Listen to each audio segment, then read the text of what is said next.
गुरुर्ब्रह्मा गुरुर्विष्णु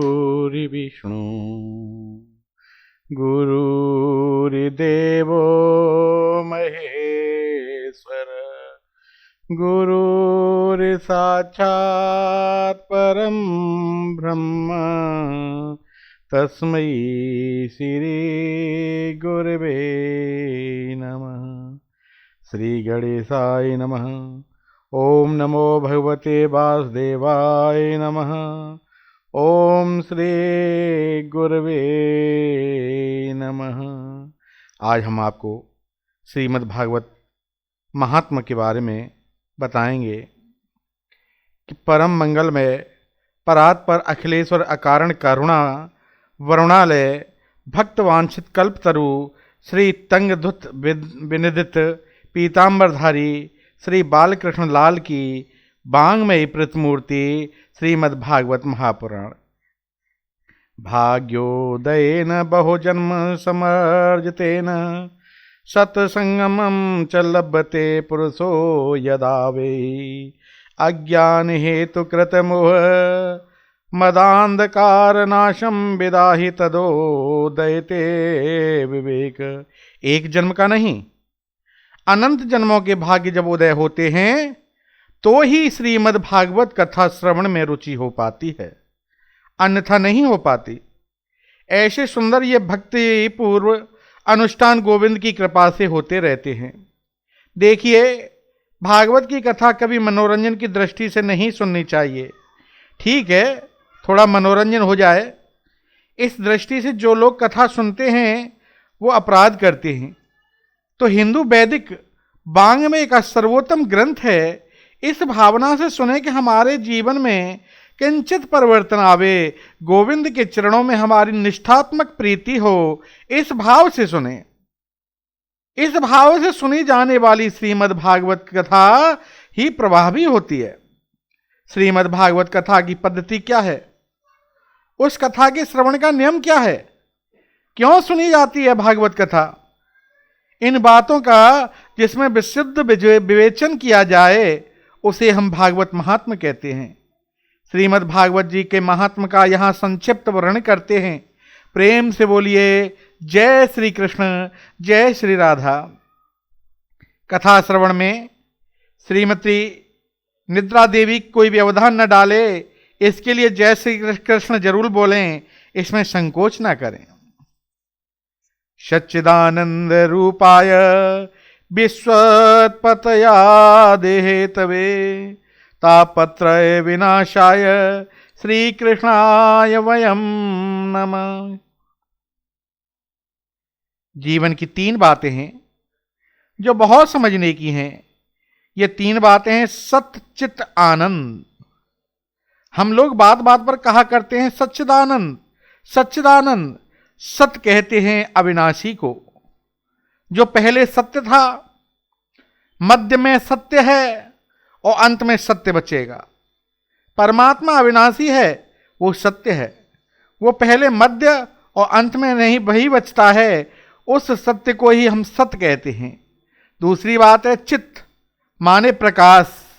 यानी हम लोगों की कोई पुस्तक पढ़नी होती है तो हम बल्ब ट्यूब जलाते हैं, हमें प्रकाश चाहिए। लेकिन जिस परमात्मा को कभी किसी से प्रकाश लेने की जरूरत ही नहीं पड़ती, जो स्वयं प्रकाश है, साक्षात प्रकाश स्वरूप है, हम चित्त कहते हैं उसे। तीसरी बात है आनंद की। आनंद की परिभाषा शास्त्रों में बड़े सुंदर रूपों में वर्णित की गई है। यह आनंद क्या है? डनलप के गद्दों पर शयन करने का नाम आनंद नहीं है। एसी कमरे में विश्राम करने का नाम आनंद नहीं है। अरबों की संपत्ति प्राप्त करना, समाज में प्रतिष्ठा पाना भी आनंद नहीं है। आनंद तो अंदर की चीज है, बाहर होता ही नहीं। आनंद कहते हैं आत्मा के बोध को, आत्मा के ज्ञान को। एक और बात, दुनिया में जितनी भी चीज है सबका उल्टा कुछ न कुछ होता ही है। जैसे धनवान का उल्टा निर्धन, विद्वान का उल्टा मूर्ख, लेकिन आनंद का उल्टा कभी कुछ नहीं होता। आनंद जो है वो परमात्मा का रूप है और आत्मा के ज्ञान का स्वरूप है आनंद। इसलिए सत्य भी श्री कृष्ण है, चित्त भी श्री कृष्ण है और आनंद भी श्री कृष्ण है। जो विश्व को बनाते हैं, उनका पालन करते हैं, उसको लय कर देते हैं, जिनकी कृपा से विलासिता के से संसार चलता है और तापत्रय विनाशाय, तीनों प्रकार के तापों को नष्ट करने की जिनमें सामर्थ्य है। दैहिक दैविक भौतिक तापा, राम राज्य का हुए नहीं व्यापा। तीन प्रकार के ताप हैं। कोई तन दुखी, कोई मन दुखी, कोई धन बिन रहत उदास, थोड़े थोड़े सब दुखी, सुखी राम के दास। एक भी व्यक्ति संसार में ऐसा नहीं जिसके बारे में आप कह सकें कि यह सुखी है। कोई भी व्यक्ति संसार में नहीं है ऐसा जो छाती पर हाथ धरकर कह सके कि मैं सुखी हूं। 5-5 हजार करोड़ का टर्नओवर करते हैं, 200 करोड़ का टर्नओवर हर महीने कर रहे हैं, लेकिन खाते क्या हैं? मूंग की दाल के साथ रूखा फुल्का। मैंने पूछा, सेठ जी ये क्या भोजन? इतना सब वैभव है और मूंग की दाल के साथ फुल्का? बोले ठाकुर जी क्या करें, पंडित जी क्या करें, डॉक्टर ने मना किया है, रोटी चिपड़कर खा लूंगा तो ब्लड प्रेशर हाई हो जाएगा। अरबों की संपत्ति है लेकिन रूखा फुल्का खाते हैं। किसी को किसी बात की कमी नहीं है, अनंत संपत्ति है, बड़ी बड़ी इंडस्ट्रियां हैं, लेकिन मानसिक चिंता है। पिताजी चाहते थे कि अच्छे खानदान से संबंध करूंगा, बड़े भक्त खानदान में बेटे का विवाह होगा, बड़े प्रतिष्ठित परिवार से विवाह करूंगा बेटे का, और बेटा घर की नौकरानी को लेकर के भाग गया, कोर्ट मैरिज कर ली। अब पिताजी चाहे कुछ भी करो, बेटा ने तो शादी कर ली, सब कुछ है, लेकिन मन में बड़ी बेचैनी है। कभी बेटी नहीं सुनती, कभी बेटा नहीं सुनता, कभी ऐसा चाहते थे, कभी वैसा चाहते थे, और कोई धन बिन रहत उदास। बेचारा दिन भर मजदूरी करता है, बड़ी बड़ी मल्टी स्टोरी बिल्डिंग बनाता है, पुताई करता है, डिस्टेंपर करता है, इतनी जान जोखिम में डालकर काम करता है। शाम को 50 रुपए की मजदूरी मिले, 50 तो पहले के टाइम की बात है, अब तो 300 से 400 रुपए मिलते हैं। मजदूरी मिले, बेटा को खिलावे, पत्नी को खिलावे या आप खावे, किसी को भी सुख नहीं है। सुख किसको है?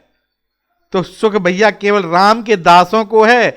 सुख तो केवल गोविंद के कीर्तन में है कि कबीरा सब जग निर्धना और धनवंता नहीं कोई, धनवंता सोए जानिए जाको राम नाम धन होए। धनी तो वही है जिसके पास राम नाम का धन है, गोविंद के नाम का धन है। जिसने कमा लिया वह सबसे बड़ा धनी है। आध्यात्मिक ताप, आदि दैविक ताप तथा भौतिक आदि भौतिक ताप, तीनों को विनष्ट करने के जिन श्री कृष्ण के नाम में शक्ति है, ऐसे श्री कृष्ण को हम प्रणाम करते हैं। श्री कृष्णाय वयम नमः। श्रीमद् भागवत के प्रधान देव तो श्री गोविंद हैं, इसलिए भागवत महात्मा के प्रथम श्लोक में श्री कृष्ण की वंदना की गई है। आदरणीय सुखदेव जी का वंदन किया, जिन आचार्य सुखदेव जी ने जन्म लेते ही संन्यास ग्रहण किया, सीधे वन को चले गए। पुत्र पुत्र कहते महर्षि वेद व्यास जिनके पीछे चल रहे हैं, परंतु आचार्य सुखदेव को लौटा कर लाने की जिनमें सामर्थ्य नहीं रही, ऐसे परम वंदनी सर्वभूत हृदय श्री सुखदेव जी महाराज का हम वंदन करते हैं। सज्जनों, जैसे हम इस पवित्र भूमि पर बैठकर भागवत श्रवण के लिए एकत्रित हुए हैं, ऐसे ही पुराणों की विद्या के लिए परम एकांत, परम शांति का स्थान जो है, उसे कहते हैं नैमिषारण्य क्षेत्र। आइए हम उस नैमिषारण्य क्षेत्र में चलें, जो बड़ी पवित्र भूमि है। 88,000 संतजन वहां विराजमान हैं और वे सभी ऋषि गृहस्थ ऋषि हैं। उन्हें हम लोग कहते हैं कि सौनकादिक ऋषि, जिनकी बड़ी बड़ी लंबी उम्र है। एक संत की उम्र तो इतनी लंबी कि उसके जीवन में कितनी बार इंद्र बदल चुके। एक सदगृहस्थ जितनी लंबी उम्र वाले जो जीवन के कई चतुर्युगियों को देख चुके हैं, सतयुग, त्रेता युग, द्वापर युग, कलयुग, कई बदल चुके, ऐसे वे 88,000 संतजन अपने नित्य कर्म से निवृत्त होकर प्रातःकाल जब बैठे थे, बस उन संतों की मंडली में श्री सूत जी का आगमन हुआ। ये सूत जी महर्षि वेद व्यास के परम प्रिय शिष्य हैं। अब जैसे ही सूत जी आए तो जो 88,000 ऋषि बैठे हैं, जिनकी उम्र हजारों वर्ष लंबी है, लेकिन सूत जी उनकी मंडली के मध्य जो पधारे हैं वे हैं केवल 20 वर्ष की आयु वाले। लेकिन 20 वर्ष की उम्र वाले परम युवा सूत जी को देखकर वे सभी संत जन खड़े हो गए। आइए महाराज पधारिए। बड़ी कृपा की। सौनकादिक ऋषियों के इस व्यवहार को देखकर श्री सूत जी बड़े संकोच में पड़ गए। आप लोग ये क्या करते हैं? मुझे देखकर खड़े हो रहे हैं, मेरा आदर सत्कार कर रहे हैं, आखिर क्यों? सूत जी, आप उम्र में छोटे हैं तो क्या हुआ? शास्त्र कहता है कि धन वृद्धा बल वृद्धा आयु वृद्धा स्तेहि वच ते सर्वे अपि ज्ञान वृद्धाश्च किंकिरा शिष्य किंकिरा। कोई बल में बड़ा होता है, कोई आयु में बड़ा होता है, कोई कदाचित धन में बड़ा होता है, किंतु जो ज्ञान में बड़े होते हैं वो तो सबसे बड़े होते हैं। इसलिए सूत जी, आप देखने में छोटे लगते हैं, लेकिन अज्ञान रूपी अंधकार जो मानव के हृदय में बैठा हुआ है उसे दूर करने में आप करोड़ों सूर्य के समान हैं। आप हमें कोई ऐसा ही कथा सुनाएं जिससे संसार के लोगों के कष्ट की निवृत्ति हो जाए और गोविंद की प्राप्ति हो जाए। कृष्ण प्राप्ति करम शाश्वतधनम तद्वदाधुना। महात्मा संत और विद्वानों के पास जाकर कभी व्यर्थ के प्रश्न मत करो। संतों के पास जाकर कभी यह प्रश्न मत करो कि फैक्ट्री कैसे चलेगी। संत के पास जाकर यह प्रश्न मत करो कि ज्यादा आमदनी कैसे होगी। महात्मा के पास जाकर यह फालतू के प्रश्न मत करो कि बहू के बेटा होगा कि नहीं। संतों के पास जाकर एक ही प्रश्न करो कि गोविंद मिलेगा कि नहीं, श्री कृष्ण की चरणों में प्रीति हमारी होगी कि नहीं। क्योंकि भागवत में वर्णन आता है कि संतों का क्षण और अन्न का कण, उसे कभी बर्बाद मत करिए। थाली में अन्न आपको प्राप्त होता है, भोजन में उसका एक भी कण बर्बाद न जाए, इसका प्रयास करो। संतों का एक भी क्षण हमारी वजह से बर्बाद न जाए, इसका प्रयास करो। सौनकादिक ऋषियों ने सूत जी से यही पूछा कि संसार के लोगों को कृष्ण की प्राप्ति कैसे हो, ऐसा साधन बताओ कि गोविंद से कैसे मिलन हो। इसको सुनकर सूत जी महाराज गदगद हो गए और ऋषियों से बोले कि आपने बिल्कुल सही प्रश्न पूछा है। हम लोग जन्म लेते हैं, बड़े होते हैं, लंबे होते हैं, युवा होते हैं और वृद्ध हो जाते हैं और मर जाते हैं। जीवन के पहलुओं को हमने कभी समझने का प्रयास नहीं किया। लोग जीवन को ऐसे ही बर्बाद कर देते हैं। कितने लोग ऐसे हैं जिन्हें मैं जानता हूं जो ताश खेलते हैं, ना रविवार के दिन जब ताश खेलते हैं तो 10 घंटे कब निकल गए उन्हें कोई पता नहीं चलता। और वे ही लोग गलती से यदि कथा में आकर बैठ जावें तो 3 घंटे में 50 बार घड़ी देखते हैं, कब जल्दी 12 बजे और कब छुट्टी हो। संसार के कार्यों में हमारी दुष्ट प्रवृत्तियां इतनी बढ़ रही हैं और भागवत कार्यों में संकोच होता है। हां भाई, उनकी यहां से निमंत्रण आया था तो कथा में जाना पड़ेगा। कथा में आए, लिफाफा चढ़ाया और चल दिए, बोलिए जय श्री कृष्ण। यह जो प्रवृत्ति हमारी हो गई है ना, यह केवल समय का दुरुपयोग है। श्री सौनकादिक ऋषि कहते हैं कि काल व्याल मुख ग्रास त्रास निर्णास हेतवे। हमारा जीवन क्या है?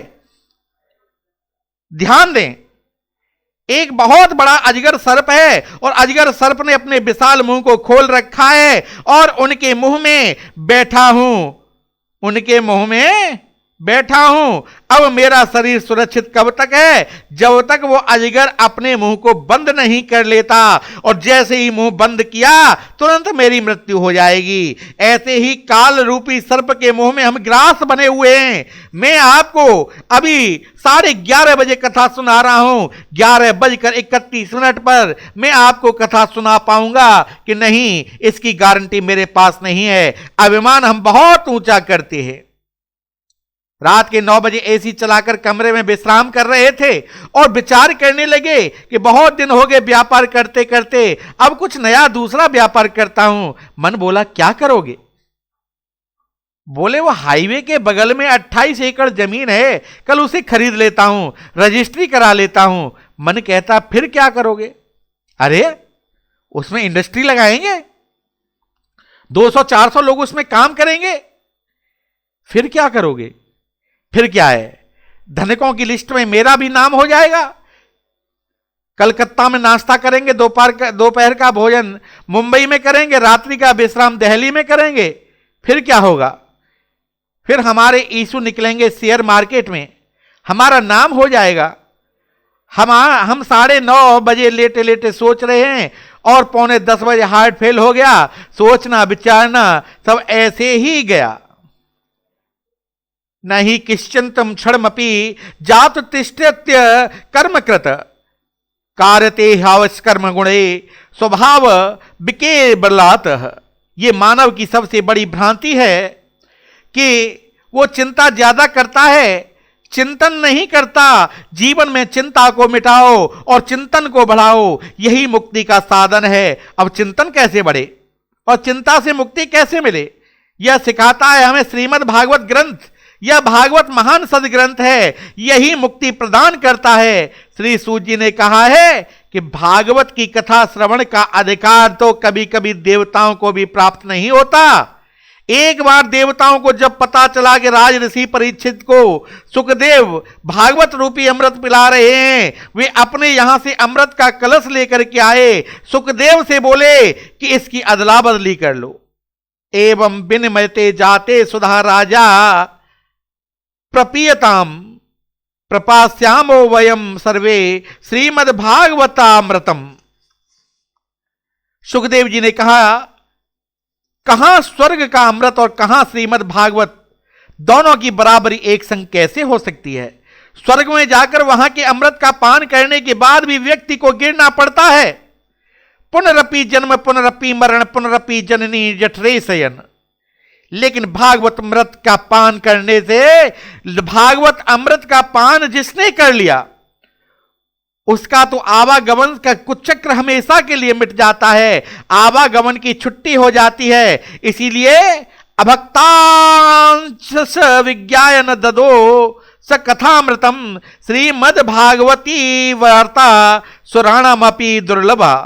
श्री सुखदेव जी ने देवताओं को अभक्त समझा और भागवत कथा अमृत का दान उनको नहीं किया। वहीं भागवत कथा अमृत में आप लोगों को श्रवण कराऊंगा। देवताओं ने जब ब्रह्मा जी से शिकायत की और ब्रह्मा जी ने तराजू लेकर तौलना शुरू किया, एक पलड़े में दुनिया के समस्त साधनों को रखा और दूसरे पलड़े में केवल श्रीमद् भागवत जी को विराजमान किया। भागवत का पलड़ा नीचे हो गया और समस्त पड़ले जो धर्म संस्कारों के हैं वे ऊपर की ओर उठ गए। भजन जिसमें होगा वही तो नीचे जाएगा। ब्रह्मा जी ने कहा, देवताओं, श्रीमद् भागवत कोई पोथी नहीं है, भागवत कोई किताब नहीं है, भागवत तो साक्षात श्री कृष्ण है। श्रीमद् भागवताख्यो अप्रत्यक्ष कृष्ण एव ही, साक्षात कृष्ण स्वरूप श्रीमद् भागवत है। इसका श्रवण करने से जीवन धन्य हो जाता है। नारद जी ने जन जन में इसका प्रचार करने के लिए अपने पिता ब्रह्मा जी से इसका अध्ययन किया था। लेकिन सप्ताह श्रवण की विधि क्या है, यह तो नारद जी ने सनंत कुमारों को से सुना था। शौनकादिक ऋषि बोले, हमने तो सुना है सनंत कुमार ज्यादा घूमते नहीं और नारद जी कभी एक जगह बैठते नहीं, ये प्रसिद्धि है।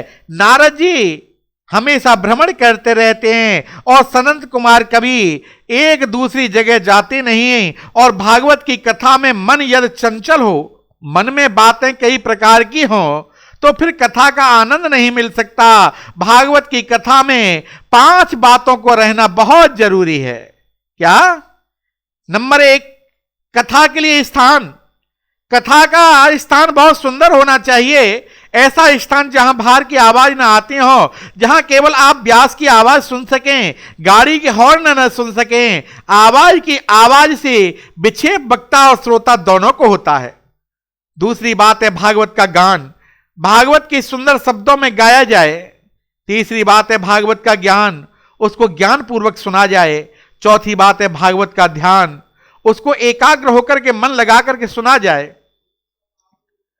पांचवी बात है भागवत में आपके कान एकदम भागवत से जुड़ जाएं, तो ही भागवत कथा श्रवण का फल आपको प्राप्त हो सकता है। अब सनंत कुमार ऐसे संत हैं जो कभी घूमते नहीं। नारद जी ऐसे हैं जो कभी एक जगह बैठते नहीं। नारद जी ने एक जगह बैठ करके 7 दिन तक संत कुमारों की भागवत कैसे सुन ली। श्री सूत जी कहते हैं कि एक बार देवर्षि नारद बड़ी तीव्र गति से दौड़ते जा रहे थे, तो बद्री धाम में विराजमान चारों भाई श्री सनंत कुमार जी चारों भाइयों ने नारद जी की ओर देखा और पूछा, कथम ब्रह्मणी मुख कुतिष्ठन्ता तुरो भगवान त्वरितम गम्यते कुरुत्र कुतश्चागमन तव। नारद जी क्या बात है, आप कुछ उदास लगते हैं। हमने तो सुना है कि कोई कितना भी रोता हो, कितना भी निराश हो गया हो, किंतु नारद का दर्शन उससे हो जाए तो वो मुस्कुराने लगता है। और आज आप जैसा संत इतना दुखी है। नारद जी सनंत कुमार के चरणों में गिर करके रोते हुए बोले, क्या बताऊं महाराज, मैं पृथ्वी पर आया, पृथ्वी को सबसे श्रेष्ठ समझकर मैं यहां आया। हरि क्षेत्र में गया, कुरुक्षेत्र में गया, सेतबंद रामेश्वर में गया। सत्य कहता हूं सनंत कुमार जी, मुझे कहीं भी शांति नहीं मिली। नापस्यम कुत्रचित् शर्मम मन संतोष कारकम कालिना धर्म मित्रेण धार्य बाधिता धुना। ना कोई सत्य बोलता है। ऐसे लोगों की बुद्धि को कलयुग ने बिगाड़ दिया है। एक बार भी कोई सत्य बोल देता है तो मानो हरिश्चंद्र जी के बाद हमारा ही नंबर है। और कोई झूठ दिन में 50 बार बोले तो उसकी कोई गिनती नहीं करता। एक धर्म का काम यदि कोई कर दे तो बार बार गिनाता है, यह काम हमने किया। और पाप का काम कोई होता है तो कहता है राम जी की इच्छा थी सो हो गया। हम क्या करें, बड़ों का आदर समाप्त हो गया है, संतों का सम्मान समाप्त हो गया है। घर में नई बहू की चलती है, दादी बाबा को कौन पूछे। सनंत कुमार बोले कि घर में नई बहू की यदि चलती है तो यह तो गलत बात नहीं है। घर में बहू की ही चलनी चाहिए। लेकिन बड़ा काम कोई करे तो दादी से, बाबा से, बुजुर्गों से सलाह लेनी चाहिए। लेकिन यहां तो घर में चलती है नई बहू की और सलाह लेते हैं तो साले जी से को ससुराल से बुलाते हैं। हमारे ब्रज की एक कहावत है कि दीवार बिगाड़े आरो और घर बिगाड़े सारो। दीवार में अलमारियां ज्यादा निकालोगे तो कमजोर हो जाएंगी, घर में साले की सलाह लोगे तो बर्बाद हो जाओगे। कौरव इसके प्रमाण हैं कि मामा शकुनी की कृपा से क्या हुआ सब जानते हैं। नारद जी कहते हैं कि मैं घर घर में गया, संतों के आश्रम में गया, मुझे शांति नहीं मिली। कलिना धर्म मित्रेण ध्रे बाधिता धुना। अधर्म का मित्र जो कली है उसने लोगों की बुद्धि को विकृत बना दिया है। लेकिन मैं जब श्रीधाम वृंदावन में आया तो वहां एक कौतुक देखा। इससे आगे हम आपको अगले भाग में सुनाएंगे। तब तक के लिए जय श्री राधे, जय श्री कृष्ण।